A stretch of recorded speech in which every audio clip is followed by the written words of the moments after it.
Salut les Stratoniens, salut à tous, j'espère que vous allez bien. On est parti aujourd'hui pour une nouvelle vidéo où on va analyser ce BTC. On a eu un petit trade sur le copy trading. Malheureusement, je sais pas pourquoi la moitié des gens n'ont pas été pris sur le copy trading et je suis vénère. Du coup, j'ai contacté BitGet, on verra ce qu'ils peuvent faire. Et ils m'ont dit que oui, il y avait 0 personne qui avait pris ce trade à part moi.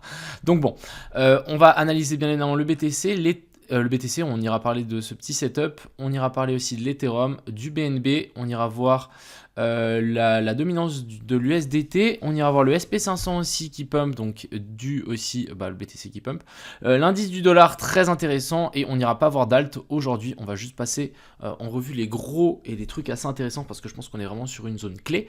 Et puis voilà, j'espère que... Ah oui, on ira faire aussi un tour donc sur Twitter, il y a des choses assez intéressantes comme avec l'ancien exchange qui s'était fait hacker, ils vont libérer des BTC, donc on verra comment ça se passe et on ira voir bien évidemment l'open interest et les liquidations.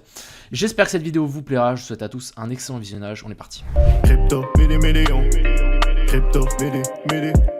Crypto, million. Avant toute chose, on va quand même passer en revue les liquidations, etc. Donc déjà, du côté des liquidations, on a un petit paquet au nord, pas grand chose, hein. On n'a vraiment pas grand chose, on en a un petit peu au sud, mais en tout cas, les liquidations les plus proches sont au nord. Donc il n'y a pas besoin de beaucoup d'énergie pour les market makers pour déjà les taper ce bloc. Donc il y a de fortes chances que ça passe.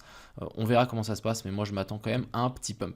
Du côté de l'open interest, donc déjà l'open interest, on a un truc de malade mental, je sais pas si vous avez vu, mais en gros, si on dézoome un peu et on passe, je sais pas, en 5 minutes, on peut voir que cet open interest est en train de pumper, mais massivement, depuis hier ou avant-hier, et en fait, on n'a aucun mouvement. À part là, ça commence à avoir un petit mouvement, mais on n'a aucun mouvement et on a principalement des shorts qui sont rentrés donc sur le marché. Ça veut dire quoi? Ça veut dire que si on pousse encore un petit peu plus haut, on va juste liquider plein de shorts. Et c'est un peu l'objectif. Étant donné qu'on a pas mal de news qui sont bearish, on a vraiment quand même beaucoup de news qui sont bearish du côté du fondamental. Par exemple, du coup, on a ceci où il y a environ 3 milliards qui vont être débloqués. Je dis bien progressivement, parce que je ne l'ai pas mis dans mon tweet, je me suis fait un peu incendier, mais progressivement dans les prochaines 48 heures. Donc pourquoi pas squeeze un petit peu tout le monde, on récupère les gens qui sont super sereins à shorter, hop, on les défonce. Et ensuite, pourquoi pas avoir un petit peu de largage de ces gens-là. Donc oui, il y en a beaucoup, les amis. Si on peut aller voir ici, il y a quand même pas mal de BTC. Donc voilà, là on peut voir les BTC qui ont bougé. Mais là, voilà, no activity ou les gens qui ont bougé. Mais c'est à chaque fois 2000 BTC. Hein. C'est 44 millions. Ça va clairement créer une force vendeuse. Les gens qui disent que ça va rien créer, non. Parce qu'il y a forcément des gens qui vont recevoir 44 millions du jour au lendemain. Tu fais quoi? Personnellement, je sors 4 millions. Je laisse les 40 autres dans le BTC. Mais si tout le monde fait ça, c'est sûr et certain qu'il y aura une plus grosse pression vendeuse sur le BTC. Après, on ne sait pas si les acheteurs sont là pour vraiment soutenir, ils seront là, mais c'est quand même beaucoup plus de BTC qui sont possibles à la vente maintenant, qui vont être entre guillemets déloqués. Donc on peut s'attendre en tout cas à un dump, mais à un pump, j'y crois moins. Ensuite, du côté du BTC, quand même assez intéressant ce qu'on est venu faire ici. Donc déjà, on va repasser un petit peu en arrière. Voilà, on avait ce premier scénario ici, je vous avais partagé sur Twitter. Donc relativement simple, c'était une recherche des liquidités sous ce plus bas là, et ensuite on part. Je rappelle qu'on n'était pas venu récupérer les liquidités donc sur la paire donc des futurs. Donc vous voyez que ici, la première mèche, on n'était pas venu récupérer, mais on est venu le récupérer droit derrière. Donc ça, excellente chose. On a récupéré ça, et ensuite on a fait un premier rebond, et du coup, moi je vais pouvoir vous expliquer mon petit long, pourquoi, comment. Donc déjà, je me suis dit, les liquidités ont été prises ici, et ensuite le plus bas qu'on avait là-bas. Donc de ce côté-là, on n'avait plus de liquidation longue. Donc techniquement, ce plus bas-là ne devait pas être recherché. On ne devrait pas faire de mèche en dessous. Ensuite, on a eu un premier rebond. Ici, on n'a pas de boss. Donc c'était un peu ça, le truc tricky de cette position. On n'a pas de boss, on n'a pas de breakout de la structure qui est baissière. Un vrai breakout, ce qu'il faudrait, c'est une clôture ici au-dessus. Donc pour le moment, on n'en a pas. Et par contre, je me suis dit, ok, assez intéressant. Où est-ce qu'on a une poche de liquidité? On a une poche de liquidité ici. Et du coup, on avait la zone d'OTE. Simplement, j'ai tiré mon Fibo, j'ai regardé où il y avait une poche de liquidité, j'ai assuré qu'il n'y avait plus de liquidité au sud, et j'ai tiré ma zone d'OTE et j'ai mis mon ordre à ras les pâquerettes sous ce plus bas là. On est venu le chercher une fois, ensuite on a eu une news du coup avec Powell. Donc on n'a pas été cherché, donc magnifique. Et ensuite ici, c'est en train de pousser tranquillement. Donc plutôt une excellente chose. Maintenant, faut quand même faire attention avec ce genre de mouvement parce que pour le moment c'est bien poussé par le SP500. Dès que le SP500 va fatiguer un petit peu, on peut directement rechuter. Donc On va se méfier. En tout cas, les prochaines targets, c'est ce sommet, ce sommet, ce sommet, ce sommet, qui serait vraiment l'idéal. Ce serait vraiment de pousser jusque là-haut, voire même un petit peu plus haut. Et ensuite, on avisera. Je pense qu'il y a vraiment moyen que ça tienne sur du moyen terme. Personnellement, moi, ce que je vais faire, c'est simplement trader la tendance, hein. Je pense que... Ouais, alors je suis en train de regarder si on n'a pas une petite divergence. Donc ouais, on a quand même une petite divergence. Bon, elle est en 1 heure, on n'en a pas en plus petite time frame, mais en gros, entre ce plus bas là et là, on a une petite divergence qui est haussière. Donc ça, c'est plutôt une excellente chose. Je crois qu'en 2 heures, on l'a aussi. Et je crois qu'en 4 heures, on l'a juste pas.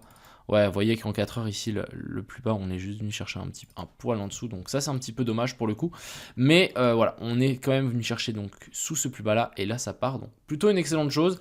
Maintenant, ce qu'il nous faut absolument, c'est une clôture au-dessus de ça. Si on arrive à avoir une clôture au-dessus de ça, ça va un peu nous former le même bottom qu'on avait eu ici. On fait la première descente et la deuxième est plus basse que la première. On récupère les liquidités qui étaient placées en dessous.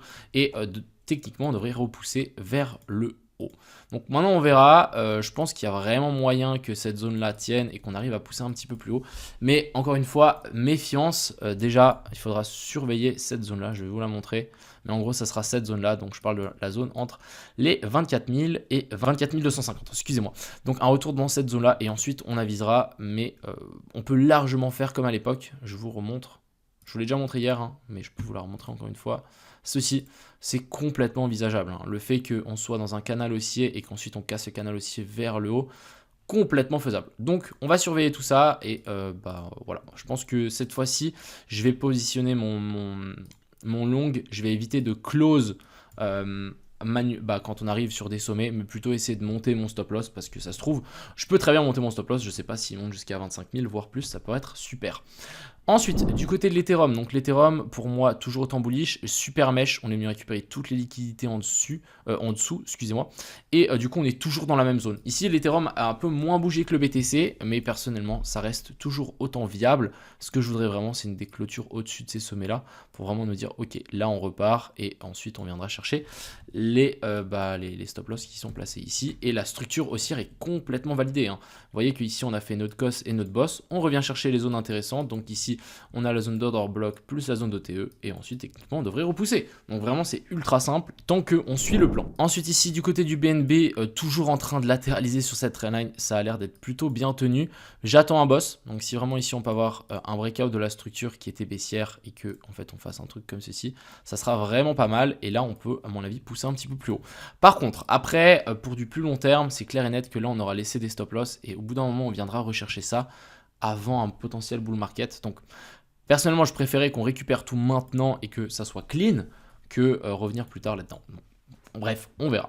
Ensuite, du coup, du côté de la dominance du dollar. Alors, déjà, ce qu'on a ici, c'est qu'on n'a pas de clôture en dessous. Donc déjà, ici, on le voit bien, on a 0 clôture sous ce plus bas là.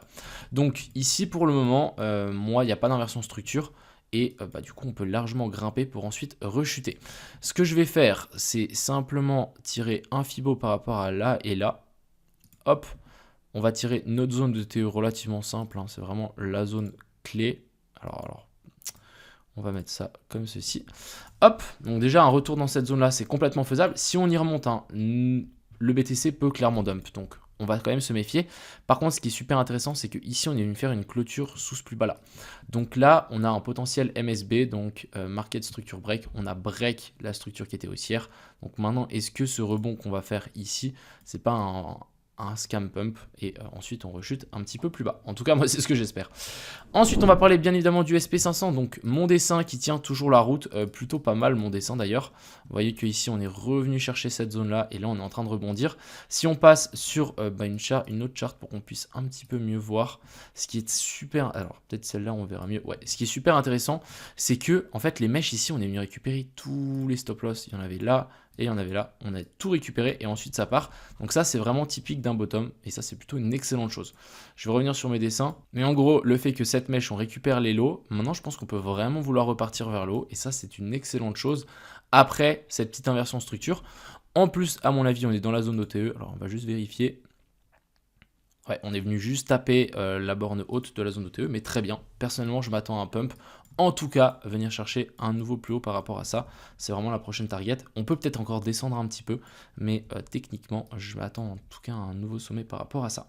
Voilà, j'espère que vous voyez un petit peu plus clair, mais je pense que vraiment le mieux ici, c'est de trader la tendance. Il y a tellement de gens qui sont bearish, les news sont bearish.